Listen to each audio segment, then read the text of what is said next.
नमस्कार, जय जोहार। IND 24 के बिग टॉक शो में इस बार हमारे साथ चर्चा के लिए बहुत ही ख़ास मेहमान जुड़ रहे हैं और उस ख़ास मेहमान का नाम है नितिन सिंघवी। नितिन सिंघवी जो है वो वन्य जीव प्रेमी के नाम से जाने जाते हैं और ऐसी बहुत सारे वन्य जीवों के ऊपर उन्होंने जानकारी इकट्ठा कर रखी है। बहुत सारी जानकारियां वो साझा भी करते रहते हैं और बहुत सारी नई नई चीज़ें इनसे आज हमें जानने को मिलेगी और इसी उद्देश्य से आज हम नितिन सिंघवी जी का बहुत बहुत स्वागत करते हैं हमारे इस शो में। सर, बहुत बहुत स्वागत है आपका हमारे इस शो में। सर, क्योंकि आपको मैं एक्सपर्ट कहूँ या प्रेमी कहूँ, वन्य जीवों के प्रति आपका ये जो प्रेम है वो किस तरीके से आया सर? इतना प्रेम कैसे वन्य जीवों के प्रति? इसका मेरे को खुद को नहीं मालूम कि क्यों आया है, पर मुझे ऐसा लगता है कि मेरे पिताजी को जंगल और जानवरों वन्य प्रेमियों से बहुत वो देखने जाते थे। हम लोग उनके साथ जाते थे, तभी से ये हुआ हो। और मेरे पास में काफ़ी साल पहले का 15-20 साल पुराने भी पत्र हैं कि छोटी मोटी घटना पे भी मैं पत्र लिख देता था। मुख्य रूप से छत्तीसगढ़ में 2010-11 में 3 टाइगर्स की पोचिंग हो गई थी। तो मैंने उनके डॉक्यूमेंट्स सूचना के अधिकार में प्रोक्योर किए और हमारे वकील साहब हैं वो बिलासपुर में, उनको बताया। तो एक दिन उनका फ़ोन आया कि भाई साहब, इस पे हमको जनहित याचिका लगानी है, हमारे यहाँ पर ये इस प्रकार से टाइगर का हो गया है, आपके कागज़ हमको चाहिए। तो मैं बोला आप कागज़ ले लीजिए। तो उन्होंने बोला नहीं, ये आपके नाम से लगानी है जी।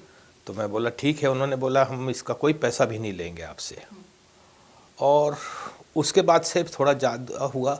मेन मेरे को टर्निंग पॉइंट है, सोनू हाथी को पकड़ लिए थे, उसको बच्चा था 12 साल का, और उसको पकड़ के दूसरी जगह छोड़ने का हुआ। उसकी एक फ़ोटो जो है, एक बिलासपुर के पत्रकार हैं सत्य प्रकाश जी पांडे, उन्होंने छापी थी, उन्होंने खींची और वो भास्कर में छपी थी। बड़ी दर्दनाक फ़ोटो थी, वो जंजीरों से घिरा हुआ था। तो मैं काफ़ी दिन तक के सत्य प्रकाश जी को ढूंढता रहा, उनसे परिचय नहीं था। 15 दिन बाद मेरे को मिला, तो उन्होंने उसके बाद फिर बोले कि मेरे पास एक दिन पहले की है। उसके पूरे पाँव में इतने बड़े बड़े घाव हो गए थे कि हड्डियां दिखने लग गई थी। वो मेरे को बड़ा शॉकिंग रहा। तो मैं तत्काल फिर अपने वकील साहब से बात किया। उन्होंने हाई कोर्ट में PIL लगाई और संभवतः पहली PIL है जिसकी सुनवाई हाई कोर्ट ने 24 घंटे में की। कोई नोटिस नहीं, सबको बोला वर्बली कि आप कल सुबेरे आइए। फिर डॉक्टर्स को बुलाए, कोर्ट के निर्देश के ऊपर सब कार्रवाइयाँ हुई और वो हाथी को छोड़ने का आदेश दिया। पर अनफॉर्चुनेटली जो है उसको अधिकारियों ने छोड़ा नहीं और वो आज भी बंधक है। मेरी लड़ाई आज भी उसके लिए जारी है। तो इस प्रकार से फिर जब ज़्यादा जानकारी मिलती गई, लोग बागों से इंटरेक्शन बढ़ता गया और ये और पढ़ने को मिलता गया, तो इस प्रकार से मेरा जो है इनके प्रति लगाव बढ़ता गया। सर, छत्तीसगढ़ के ये जो हाथी हैं वो कहाँ से आए हैं, कहाँ के हैं ये सारे हाथी? देखिएगा कि सबसे पहले झारखंड से 1988 में 2 हाथी आए थे और उसका वहाँ पर रीज़न ये था कि वहाँ पर बहुत खदानें खुलने लग गई, खदान वहाँ पर, तो हाथियों का मूवमेंट बड़ा प्रभावित होने लग गया। और उड़ीसा में भी साइमल्टेनियसली ये खदानें बहुत खुलने लग गई उनके जंगली इलाकों में, और वो उनको जब हैबिटेट उनका नुकसान होने लग गया तो वो बेटर हैबिटेट के लिए सर्च में यहाँ पर आए। और फिर ग्रेजुअली इनकी संख्या एकदम से तो नहीं बढ़ी उस वक्त में, पर 93-94 वगैरह में भी कुछ संख्या में ये आए। पर 2000 के बाद में इनका लार्ज नंबर्स में हमारे यहाँ पर माइग्रेशन हुआ और अभी भी ये उड़ीसा वगैरह आना जाना करते रहते हैं। पर कुछ जो है हमारे यहाँ के परमानेंट नेटिव हो गए हैं। तो ये हमारी छोटी ब्रीफ हिस्ट्री है। सर, ये पिछले 1 दशक से हम क्यों ये देख रहे हैं कि ये हाथी मानव के द्वंद्व के किस्से सामने क्यों आ रहे हैं? ऐसा क्यों हो रहा है पिछले 1 दशक से? देखिएगा, एक चीज़ मैं पहले बात बताऊं आपको कि हाथी मानव द्वंद्व के लिए 2500 साल पहले चाणक्य ने लिखा है कि हाथी मानव के मित्र रहे हैं और ह्यूमन सेटलमेंट इनके साथ बिना कन्फ्लिक्ट के को एग्जिस्ट नहीं कर सकता। मतलब उस समय भी हमारा इनके साथ कन्फ्लिक्ट रहता था।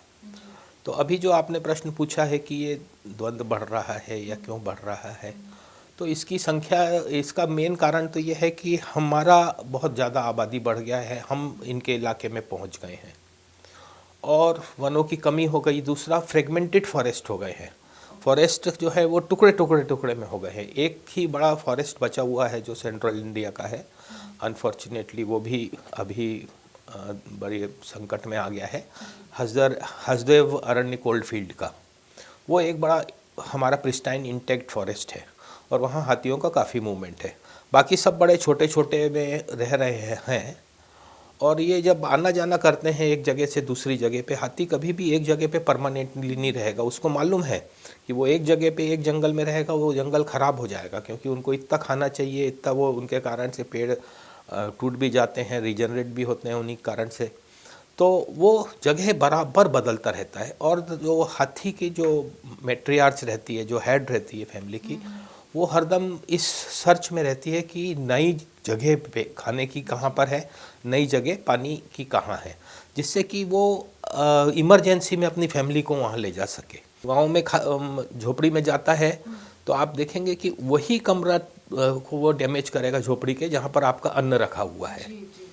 तो ये जो है इसका मेन कारण जो है, आपने 10 साल में पूछा है, तो ये 10 नहीं, जब और पहले से ही ये धान के लिए जाते हैं।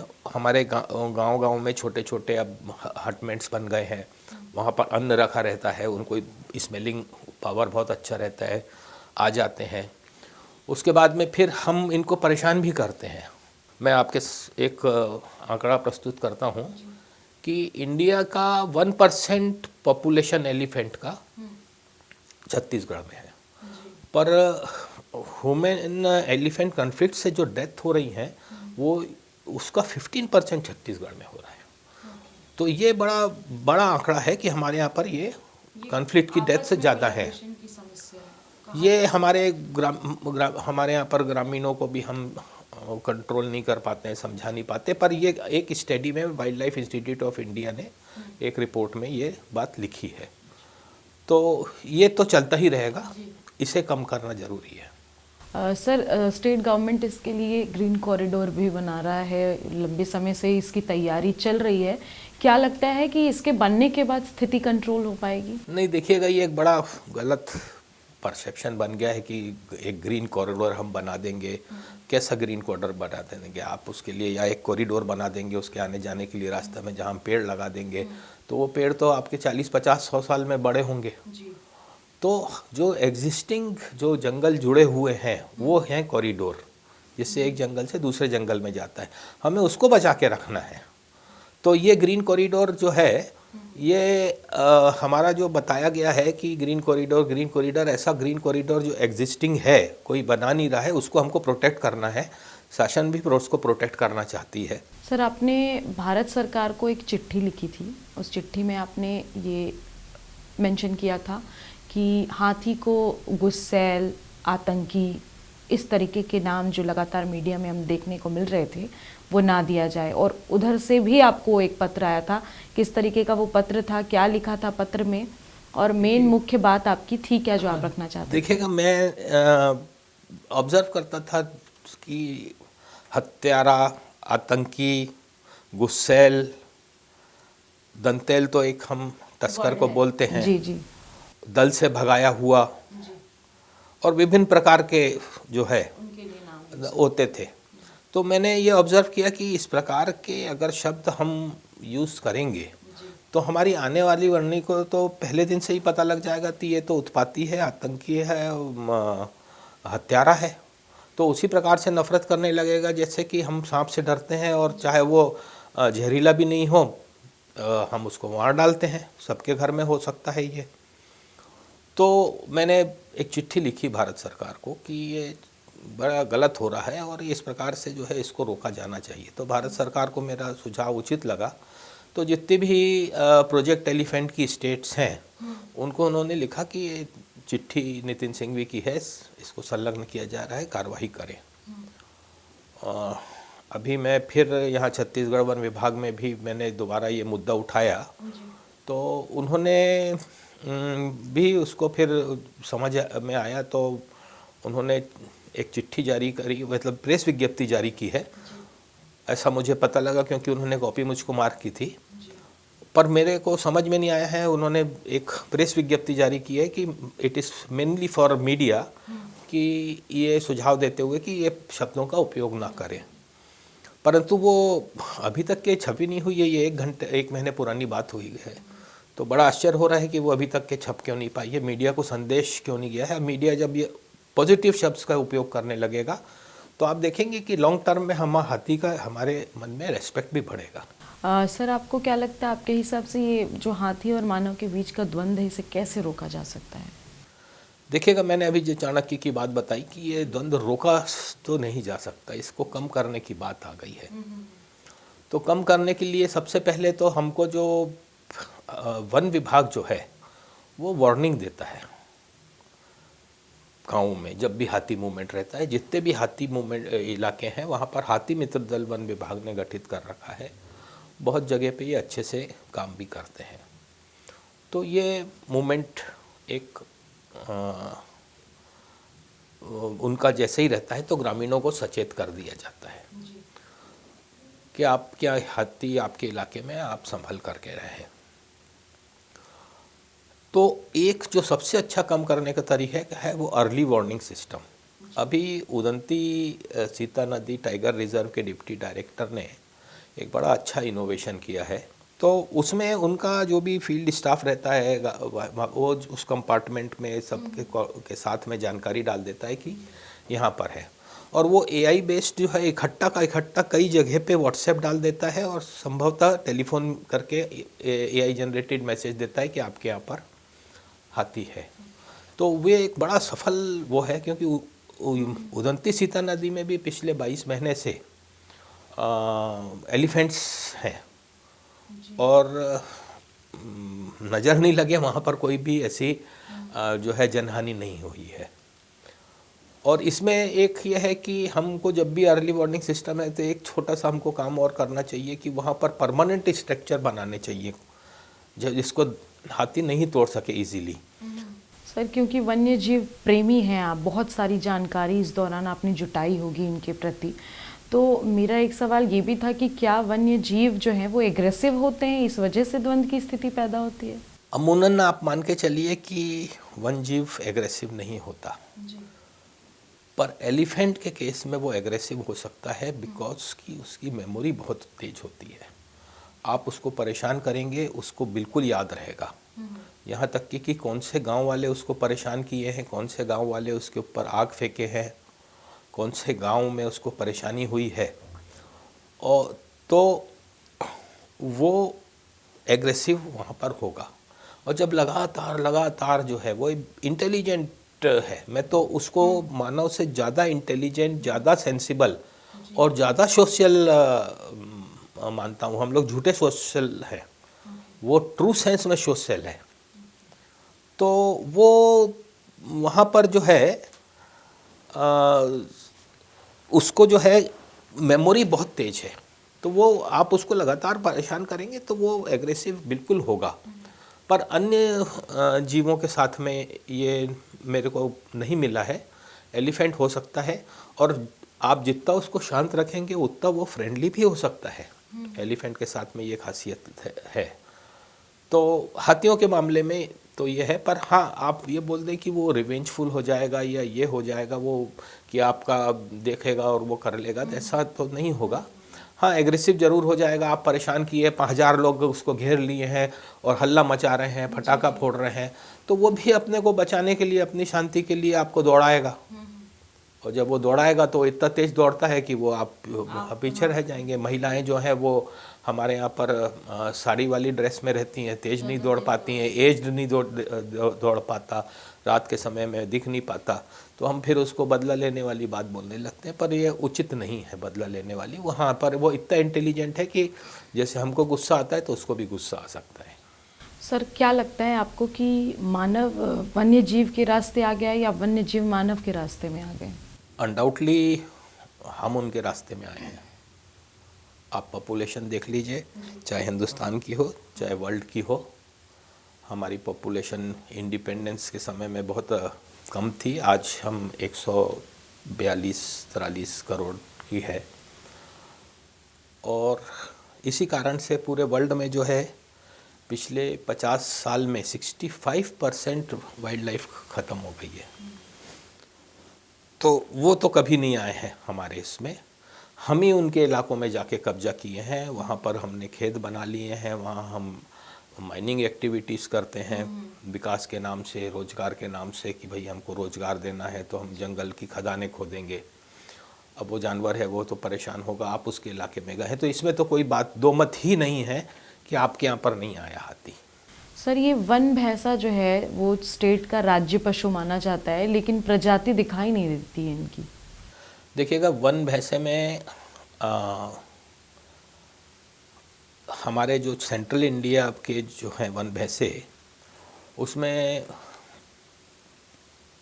13 या 20 इंद्रावती और टाइगर रिजर्व और एडजॉइनिंग स्टेट गढ़चिरौली जो है महाराष्ट्र का, वहाँ पर मूवमेंट हो रहा है, बहुत कम दिखते हैं वो। उसके बाद उदंती सीता नदी में थे 2005 में 62 होते थे, 2006 में सडनली वो जो है 16 बचे। उसके बाद बहुत बचाने का प्रयत्न किया गया और ये जो है उनकी संख्या लगातार घटती गई। एक आशा थी नाम की वन भैंसा, पर वो भी संभवतः प्योर नहीं थी, उसके बच्चे हुए पर वो मेल ही होते गए।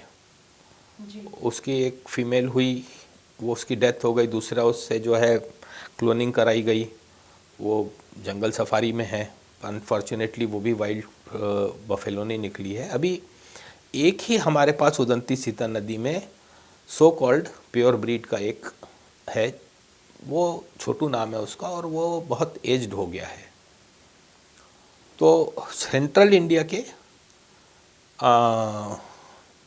जो हमारे पास में वाइल्ड बफेलोज हैं, वो हमारे पास एक ही बचा हुआ है, वो मेल है, कोई फीमेल नहीं है सेंट्रल इंडिया की। और जो है वो उदंती जो भी हैं वो इंद्रावती टाइगर रिजर्व में है। इसके अलावा हम 5 वाइल्ड बफेलोस असम से लेके आए थे, तो उस पर मैं इसलिए कुछ नहीं बोलूँगा कि उसको लेकर के मेरी जनहित याचिका चल रही है, तो यहाँ पर मेरे को बोलना उचित नहीं रहेगा। सर, ये वन्य जीवों पर क्लाइमेट चेंज का कितना असर पड़ रहा है? देखिएगा, ये एक बहुत ही बर्निंग क्वेश्चन है और मेरे लाइफ में आपने पहली बार ये क्वेश्चन उठाया है, जिनसे भी चर्चा हुई। ये बड़ा इसके ऊपर एक तो कोई स्टडी नहीं हुई है। अफ्रीका में ही एक स्टडी हुई है कुछ एक पर्टिकुलर जानवर को लेके, तो आप देखेंगे कि जलवायु परिवर्तन में टेम्परेचर वर्ल्ड वाइड बढ़ रहा है। और जब हम बाहर कभी चले जाते हैं और 15-20 मिनट के लिए गर्मी रहती है तो हम इरिटेट हो जाते हैं जी। और अगर बहुत ज़्यादा रहा, कोई हुआ रहा आपका, आप देखेंगे कि आपका 2 व्हीलर से दूसरा 2 व्हीलर टकरा गया, तो दूसरे समय में आप जो है वो शांत होकर निकल सकती हैं, पर उस समय में आप एग्रेसिव हो जाएंगी जी। तो यही जो हर जानवर के ऊपर में असर होगा। दूसरा क्लाइमेट चेंज से जो है मेन जो प्रॉब्लम आने वाली है, वो इनका जंगल में इनके खाने की कमी की हो जाएगी, तब ये बाहर की तरफ निकलेंगे। पानी की पीने की समस्या आएगी, ये पानी वाटर बॉडीज़ के पास जाएंगे, वाटर बॉडीज़ के पास जाएंगे, वहाँ पर शिकार होगा। ऐसे बहुत सारे होंगे ये जो हम सफ़र करेंगे क्लाइमेट चेंज से। तो हम शहरी जनता जो हैं, ये तो हम तो एसी में बैठे रहेंगे, उनके लिए वो नहीं रहेगा। और पिछले साल तो क्लाइमेट चेंज से के कारण से 2 एलिफेंट्स की बेंगलुरु के पास में डेथ भी हुई है, पानी उनको नहीं मिल पाया था। तो इनकी कैजुअल्टीज़ भी बहुत बढ़ेंगी इनकी। और अमूमन आप देखेंगे वैसे भी जब अगर क्लाइमेट चेंज तो हो रहा है, अब ज़्यादा असर दिखाएगा, तो पहले भी जानवर निकल जाते थे और बाहर जाते हैं, वहाँ पर हिरन भी पानी की तलाश में चला जाता है, उसको कुत्ते मार के खा जाते हैं और दौड़ाते हैं तो उसकी हार्ट अटैक से डेथ हो जाती है, कुएं में गिर जाते हैं। तो क्लाइमेट चेंज बहुत ज़्यादा जानवरों के लिए डैमेजिंग होने वाला है और इसका कोई अध्ययन नहीं है। मैं 2 साल से वन विभाग को चिट्ठी लिखा हूँ, 2 साल हो गए हैं कि आप इसके लिए क्या कर सकते हैं कि हम ज़्यादा से ज़्यादा पानी मुहैया कराएं और सब करें, क्योंकि इसमें गर्मी में पोचिंग भी बढ़ जाती है। और मैंने एक सुझाव दिया था तो वन विभाग ने इसको बहुत माना भी और उसके ऊपर से भी केंद्र सरकार को भी लिखा था, तो उन्होंने सभी स्टेट्स को वो पत्र भी भेजा था। वो ये मुद्दा था कि हमारे यहाँ पर जो है जंगलों के आसपास जो गांव बने हुए हैं ओपन वेल्स हैं, तो ओपन वेल्स में जो है वो जानवर अंधेरे में गिर जाता है, वहीं रहता है, या तो हड्डी वड्डी टूट जाएगी, मर जाता है और बहुत बार हम उसको रेस्क्यू करके निकाल लेते हैं। हड्डी वड्डी टूटी तो वो आपका लाइफ लॉन्ग में जू एनिमल बन जाता है। तो मैंने ओपन वेल्स बंद करने के लिए सुझाव दिया था, तो भारत सरकार ने सभी स्टेट्स को भेजी थी कि ओपन वेल्स बंद करें।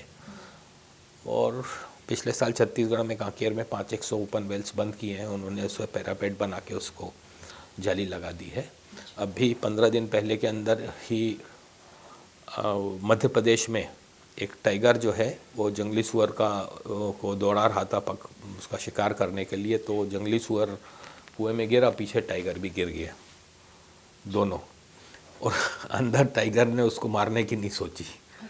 दोनों अपने को बचा के रखने के लिए रहा। 2-3 घंटे बाद दोनों को रेस्क्यू किया गया, दोनों जंगल में चले गए।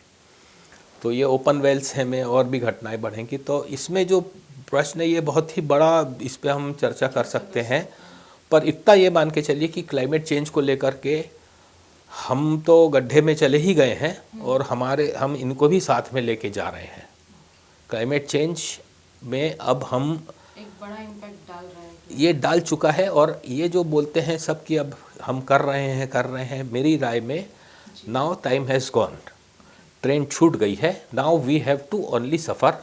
और वो जो बोलते हैं खुद भी गड्ढे में गिरेंगे और तुम्हारे को भी लेकर के डूबेंगे, तो वही बात हम जानवरों के साथ करेंगे, हमारे जानवर बहुत परेशान रहेंगे। एक अंतिम सवाल लूँगी सर मैं आपसे कि जब भी हम वाइल्ड लाइफ के बारे में बात करते हैं तो सबसे पहले दिमाग में आता है एक वर्ड, वो है जंगल। छत्तीसगढ़ के जंगल वन्य प्राणियों के लिए काफ़ी सुगम है। आपको क्या लगता है कि सरकार को क्या क्या करना चाहिए इनके लिए? देखिए, मेरे तो बड़ी कट्टर सोच है कि एक भी पेड़ नहीं कटे जंगल का। ये जो हम जो बात करते हैं अफॉरेस्टेशन की, वो अफॉरेस्टेशन मतलब आप कहीं पर भी लगा लें, रिफॉरेस्टेशन होना चाहिए कि जहाँ पर हमारे कट गए हैं वहाँ पर हम जंगलों को करें। जंगल बहुत सुगम है, छत्तीसगढ़ बहुत ही रिच था वाइल्ड लाइफ को लेकर के। छत्तीसगढ़ क्या पूरा सेंट्रल इंडिया का जो है आइलैंड जो है बहुत रिच थी, और अनफॉर्चुनेटली छत्तीसगढ़ निर्माण के बाद में हमारे यहाँ पर वाइल्ड लाइफ बहुत निगलेक्टेड रही है। और मध्य प्रदेश से तुलना करें तो वो भी एक ही के पीछे पड़े रहते हैं, टाइगर के, पर वो टाइगर के चक्कर में बाकी सबों का भी रक्षा हो जाती है। टाइगर अम्ब्रेला स्पीसी है, एपेक्स प्रीडेटर है। हम टाइगर को बचाने के लिए उसका पूरा जंगल को भी बचा के रखे रहेंगे, तो वहाँ पर जो है वो दूसरे जानवर भी बच फायदा हो जाएगा। हाँ, बाकी जानवर भी बचे रहते हैं। ये एक बात है, जबकि उनको मेरी राय में टाइगर के अलावा या एक हाथ जानवर के अलावा बहुत मध्य प्रदेश वाले भले वो टाइगर के नाम से एक्सपर्ट बनते हैं, पर एलिफेंट्स के मामले में मेरा व्यक्तिगत अनुभव है वो उनको कुछ नहीं आता है।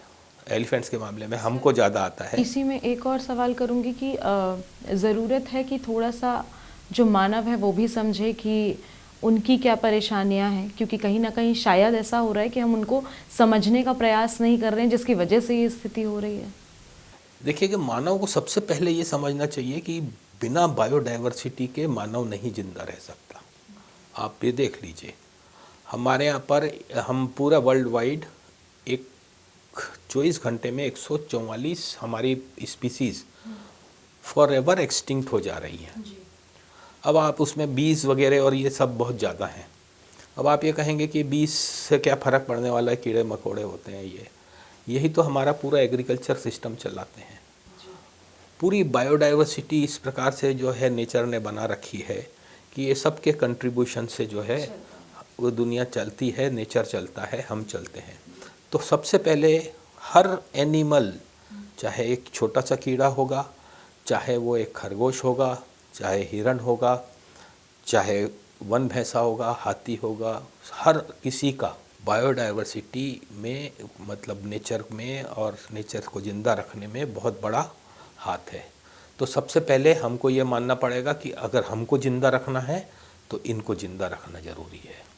तो ये समझ जो है मानव को आनी बहुत ज़रूरी है, और इनके बिना आप ये मान के चलेंगे, बिना बायोडाइवर्सिटी के आपका अस्तित्व खत्म हो जाएगा।